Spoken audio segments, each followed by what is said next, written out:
आम्ही जनतेचे सेवक म्हणून अंत्योदय या समाजाच्या शेवटच्या घटकापर्यंत मदत करण्याचं काम, शेवटच्या घटकाला मदतीचा हात देण्याचं काम जर कोणी करत असेल तर हे जनतेतलं मनात आलं, सरकार करते. मागच्या काळात 10 वर्ष मोदी साहेबांनी केलं. आणि मित्रांनो, हे राजकीय व्यासपीठ नाही, पण तुम्ही ज्या समितीच्या अध्यक्ष, कारण बऱ्याच वेळेला काय होतं की आम्ही अध्यक्ष होतो, काही लोक विरोध करता, काही लोक निगेटिव्ह बोलता, आम्ही उत्तर देत नाही त्याचं, कारण आम्हाला बरीच माहिती नसते त्या गोष्टीची. आणि आम्ही त्यात हा मध्ये हा करतो, ठीक आहे बाबा मला माहित नाही, त्यांनी केलं मग मी हो म्हटलं. तर मला वाटतं काही गोष्टी तुम्ही अध्यक्ष आहात त्या समितीच्या, आता आपल्याला काही गोष्टी समाजात सांगावं पण लागणार आहे. म्हणजे जसं पंतप्रधान मोदी साहेब मागच्या 60-65 वर्षाच्या योजना आणि मागच्या 10 वर्षाच्या योजनेचं मूल्यमापन तुम्ही केलं, का फरक पडला? कारण मागच्या 60-65 वर्षामध्ये सर्वसामान्य जनतेतला पंतप्रधान कधीच झाला नाही. हा हिस्ट्री बघा तुम्ही. पण सर्वसामान्य जनतेतला पंतप्रधान झाला आणि अंत्योदय म्हणजे मी शेवटच्या घटकाची त्यांना जाणीव झाली, म्हणून मागच्या 10 वर्षात त्यांनी योजना आणल्या. आणि आता सुद्धा मुख्यमंत्री साहेब असतील, दोघे उपमुख्यमंत्री साहेब असतील, सर्व मंत्री महोदय असतील, आज ही लाडकी बहीण योजनेच्या माध्यमातून जी योजना आणली, ज्या लाभार्थी महिला आहे की त्यांना 1500 रुपये मदत होते. पण याचा काही गोष्टीला जसं चंदू बोलले होते की निगेटिव्ह काही गोष्टी विरोधक प्रचार करतात. पण मी मध्य प्रदेशमध्ये स्वतः प्रचाराला गेलो होतो, तिथलं उदाहरण म्हणून मी शेअर करतो आपल्याशी, की ज्या वेळेला मी बाजारात गेलो तर ते 1500 रुपये त्यांच्या अकाउंटला येत होते ना, तर ते मार्केटमध्ये फिरत होते. आता काही वेळेला निवडून काय करता की बा 1500 खाली मजूर भेटत नाही. पण मित्रांनो, ही गोष्ट हे चक्र आहे फिरणार. त्यांच्या खात्यात 1500 आले ते पैसे मार्केटला येत आहे. मार्केटला प्रत्येक आमची ती भगिनी म्हणजे एका कपड्याच्या दुकानापासून तर सोन्याच्या दुकानापर्यंत काही ना काही परचेस करते. म्हणजे हा उलाढाल होते. याच्यात जे आपण बिझनेस म्हणतो ना, बिझनेस ग्रोथ सुद्धा वाढली पाहिजे.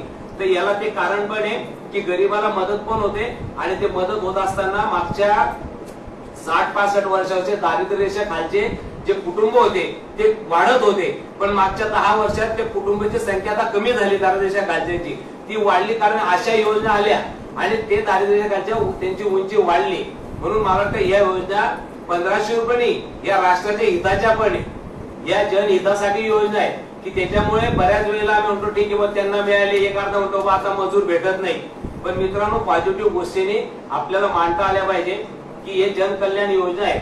याच्यामध्ये केंद्र सरकार आणि राज्य सरकारने बजेटमध्ये सुद्धा पाहिलं असेल की आपण कोणताच घटक नाही, म्हणजे युवकांना सुद्धा याचा लाभ मिळणार आहे. आता 10 लाख युवकांना रोजगार देणार, 10,000 रुपये महिना मिळणार आहे त्यांना स्किल डेव्हलपमेंटच्या माध्यमातून, की जे आपण अप्रेंटिसशिप म्हणतो ना. म्हणजे मी भाऊ आयटीआयला गेलो, तो 17 वर्षाच्या मुलाला अप्रेंटिसशिपचा आता पत्र दिलं त्याला. तो 17 वर्षाचा मुलगा उद्या जर कंपनीत गेला आयटीआय झालेला तर त्याला 10,000 रुपये पगार मिळणार आहे 17 वर्षामध्ये. आणि असे 10 लाख रोजगार देणार आहे. आता नवीन जायला मध्ये म्हणजे सुद्धा नोकऱ्या, कमीत कमी 1 लाख नोकऱ्या केंद्र राज्य सरकार देत आहे. आपल्या जळगाव जिल्ह्यामधून कमीत कमी 10,000 युवक भाऊ जाणार आहेत नोकरीसाठी. आणि जळगाव शहरातले सुद्धा 2,000 युवक त्याच्यात जाणार आहे. तर मला वाटतं छोट्या छोट्या गोष्टी हे जनतेच्या मनात सरकार आला आणि त्याने तो देण्याचा प्रयत्न केलेला आहे.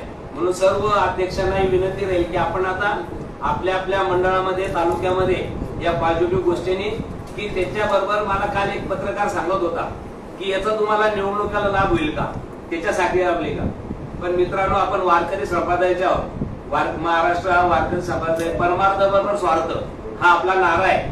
त्याच्यामुळे हे परमार्थ करतोय आपण, जनकल्याणाच्या साठी आपण हे परमार्थ करतोय.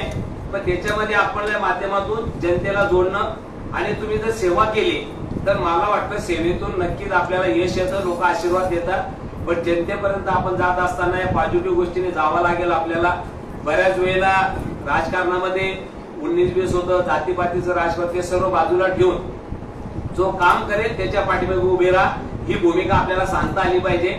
मतदानाच्या वेळेला जातपात न पाहता जो काम करतोय, जो गरिबांबरोबर आहे, जो शेतकऱ्यांबरोबर आहे, या लोकांना मला वाटतं जनतेने आशीर्वाद द्यावे, हा सुद्धा मेसेज आपल्याला जनतेसमोर मिळावा लागेल. आणि येणाऱ्या काळामध्ये आज जसे 1500 रुपये देतोय, अजून जास्तीत जास्त आम्हाला जनतेसाठी काय करता येईल हा सुद्धा मेसेज मला वाटतं आपल्या माध्यमातून जावा, अशी आपल्या सर्व अध्यक्षांना विनंती. अजून पालकमंत्री साहेबांचे पुन्हा अभिनंदन करेल की आपण पुन्हा जळगाव जिल्ह्यात काम करत असताना बऱ्याच अडचणी सुद्धा येतात. पण मला वाटतं शेवट आपण अडचणीतून मात करून पुढे जाण्याचा प्रयत्न करत असतो आणि याच्या माध्यमातून आपण सर्व तालुक्यांमध्ये कलेक्टर साहेबांनी आता नियोजन केलेलं आहे, तर त्याच्यामध्ये जास्तीत जास्त संख्या आणणं ही आपल्या सर्वांची जबाबदारी. आम्ही सुद्धा महानगरमधून जास्तीत जास्त संख्यानुसार आम्हाला खर्च कमी आणण्यासाठी आम्हाला लोक जेवण करून येतील, त्याचा खर्चही कमी होऊ शकतो, गाड्यांचा खर्च कमी होऊ शकतो. आम्ही जास्तीत जास्त लोक आणण्याचा आयुक्त साहेब आलेले आहेत, आम्ही आमचा प्रयत्न करू. पण मला वाटतं फक्त याचा रिझल्ट आपल्याला आलं पाहिजे, कारण ही योजना एवढी आली आणि मी मध्य प्रदेशचा साक्षीदार या गोष्टीचा भाऊ की लोकांनी त्याचा रिझल्ट दिलेला आहे आणि आमच्या भगिनींनी 100% त्यांना जे काही झालेलं असेल म्हणजे जे त्यांचा लाभ मिळाला लाभार्थी त्याचं यश आपल्या लोकांना मिळालेलं. धन्यवाद.